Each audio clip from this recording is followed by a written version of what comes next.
All right, 8 types of lovers. Word of the day is cynical. Cynical, believing that people are motivated by self-interest. A person who is cynical, they think everybody has a hidden agenda or ulterior motive. They've been hurt so many times, betrayed so many times, lied to so many times that they say, you know what? It's them instead of changing themselves. They allowed it to change them. So when you become cynical, those relationships that you went through, some people won. They beat you. Distrustful of human sincerity and integrity. They are distrustful of human sincerity or integrity. So that's like a woman who done been hurt a lot of times, and a man come along and he's being real nice. I know what you out to get. And you become bitter. Then you start thinking all women are up to something because you had some women play you and beat you out of your money. Now you think they all want your money. So when somebody try to show you some love, you like it's a hidden agenda associated with that. And you end up ruining it. Because whoever you was with messed your head up. Now you're not good for a relationship, not a healthy one. So, saying of the day is to love and be loved is to feel the sun from both sides. Ooh, I like that. To love and be loved is to feel the sun from both sides. That's a beautiful thing when you love somebody and you care about them and you committed to them and they care about you and they're committed to you. That's a beautiful thing when that happens. This talk is for educational purposes only and is not a substitute for professional guidance, advice, treatment, or diagnosis. If you or someone you know is experiencing a mental health crisis, substance use or abuse, or suicidal thoughts, dial 988-988 is available 24/7 nationwide and staffed by trained crisis counselors, or just a text or call away. 8 types of lovers. Dating requires a lot of trial and error to find the right one. It's very rare you get it the first time you run into somebody. It's very rare high school sweethearts in their 60s and 70s. That's somebody who got it right early. They're like job interviews, and the more you date, the better you get at it. They're like job interviews, and the more you date, the better you get at it. Through your experiences, you discover who you are. By dating people, eventually you begin to discover who you are. You begin to figure out what your values are and what you want in a partner. So going through the trial by error dating scene, you begin to, if you're smart and if you're paying attention, you start learning. You start picking up on stuff. And you start saying to yourself, never again. Once you experience a toxic relationship, or something that's negative, you start saying to yourself, never again. Somebody who goes from toxic relationship to toxic relationship to toxic relationship is not learning. Rather than growing frustrated, cynical after failed relationships, use them as learning opportunities and don't beat yourself up and allow yourself to be vulnerable again. Because if you go into a relationship and you're saying, okay, I'm gonna put 50 into this, but I'm gonna hold on to this 50 to keep this 50 safe, then you're not being vulnerable. You got one foot in. And if you only got one foot in, you're setting yourself up for failure. All right, 8 types of lovers. Number 1, the child. Some people didn't have that. Some of us in this room done been the child in the relationship. If your girl or your wife, if she got to wash your clothes, fold your clothes, cook for you, when you're sad, make you cheer you up, take you somewhere. I mean, come on, man. Like a mother. Right. Is she a woman or is she your mama?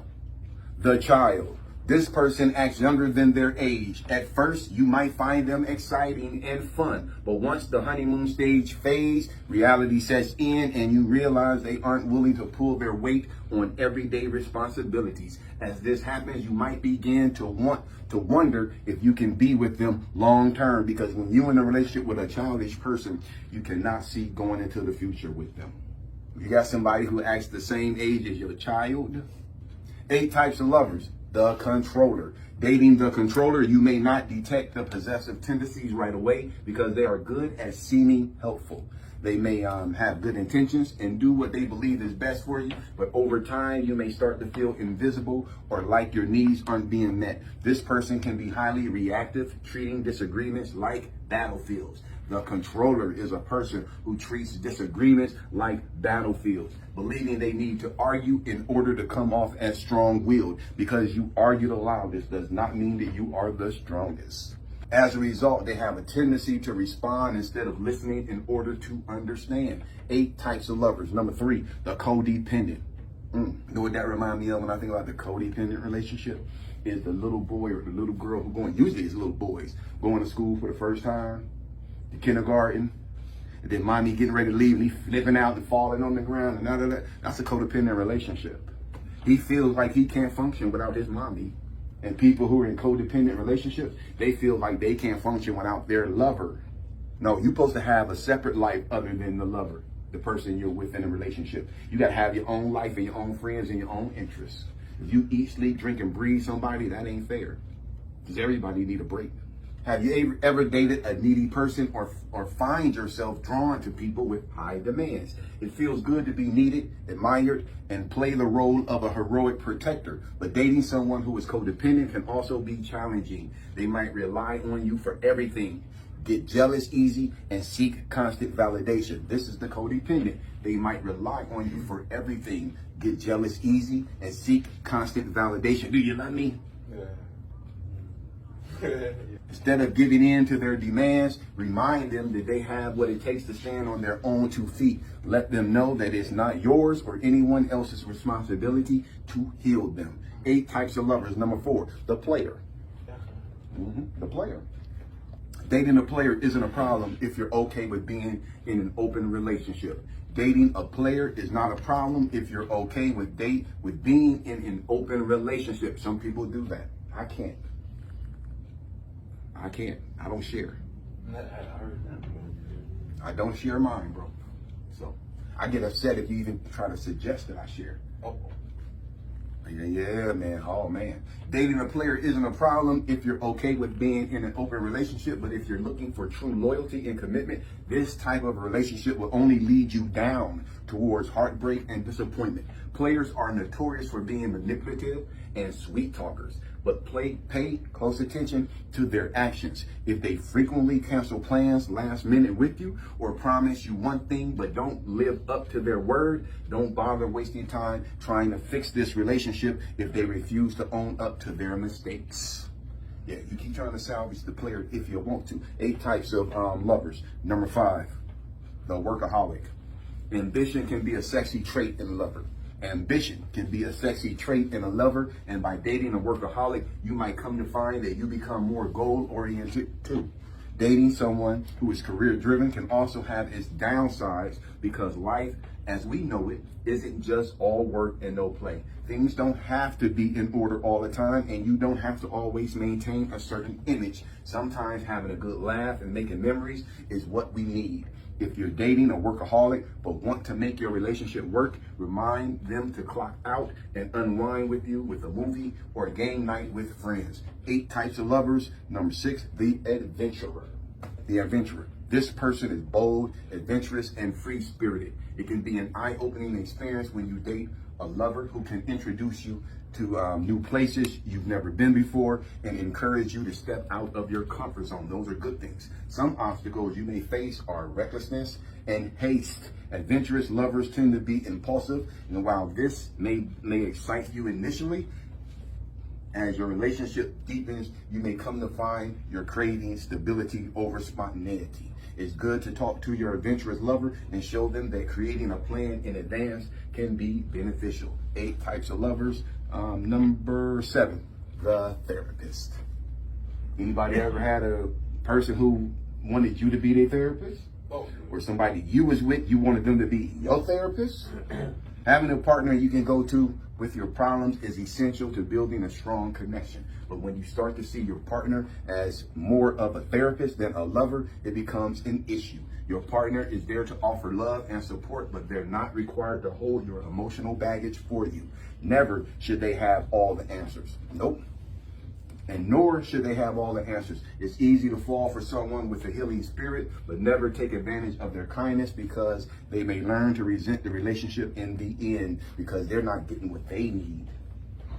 And to be your therapist and to talk to you all the time and counsel you all the time becomes draining. Even for therapists who do it in real life. That's why when they go home, they don't think about work. 8 types of lovers. Number 8, the expert. The expert is someone who can have intellectual debates with you. They're great problem solvers, self-sufficient, and analytical. These lovers may not be the best at remembering anniversaries, but you can count on them to give you refreshing perspectives. Logicians, that's another word for an expert, is a logician. Logicians are deep thinkers by nature, so you won't have to worry about settling for anything shallow, because once they commit, they're in it for the long run. Out of all of these, it seems like the expert is probably the best person to be in a relationship with. So we said 8. Don't y'all agree? Yeah, 8 types of lovers. We said number 1 is the child. We said number 2 is the controller. We said number 3 is the codependent. Number 4 is the player. Number 5, the workaholic. Number 6, the adventurer. Number 7, the therapist. And what seems to be the sweet spot, number 8, is the expert. I never heard it broken down. I never heard it broken down like that, but it makes sense. Yeah, it does make sense. Yes. Yeah, I mean, I can relate to the child, because I've been that in a relationship. I'm gonna be honest, I've been the child in a relationship, man. Yeah, and that's not sexy. No. Not for your manhood. I've been stopping my own mama house. I'm telling you, you cannot be the child and a man and feel manly when she's sitting around buying all the groceries, she's paying all the bills with her welfare or her job. Don't they call that a player? That's a bum. I remember, back in the day, that was No, well, no. See, that's what they ended up calling a player. That ain't how a player started out. A player was never somebody who was supposed. A player was somebody who was smooth talking, know how to say. A player was a person who usually didn't even get caught. A player was a person that everybody liked. Yeah. That was the player. The player was the person that had this woman, that woman, that woman, that woman. They wasn't all fighting. They wasn't stabbing. They wasn't killing. He made all of the women that he was dealing with feel good. Now, if you sitting around laying up on a woman, that's a bum. Thank you. You calling yourself a player because you laying up on some women? That's bum. When good things start happening in your life, I'm telling you this because that has happened to me. That has happened to me. You start advancing in your life. You start advancing in jobs and in career when before you was stagnant. So you started doing the work to pull yourself out of that. And then all of a sudden you start seeing yourself rising up. And then sometimes you get the mistake of thinking like, oh yeah, I knew I could do it. I knew I could do it. But really it wasn't me, it was God the whole time. God the whole time, God lifted me up. He the one finally answered my prayers because he felt I was ready. And then I made the fatal mistake of thinking it was me. And started treating people a certain way. Started acting a certain way towards people because I'm self-made. I don't need none of y'all. None of y'all ain't made me. I was out in the street. I ain't had this. I ain't had that. I had to stand up on my own 2 feet. No, I didn't stand up on my own 2 feet. I stand up with God. You got to stay humble, man. Stay humble, man. Because that's the devil try to get you like that. The devil try to get you to thinking that you done did all of this. And look at it. And now all of a sudden people want to like you, or all of a sudden people want to show you some respect, but they weren't showing you none before when you was out there and you needed this and you needed that. Don't even focus on that. That's to get you angry and to turn people who are your friends into enemies and family into enemies, man. That's the devil. Just humble. That's all. That's all. But the fact that he brought it up to you all, the fact that he apologized about it, is already on his mind. So he's already working on it. So that's a good thing. That deserves, some congratulations. Come on, give some congratulations on that. But it's better when we check ourselves, because when we can check ourselves, we don't have to worry about somebody else checking us.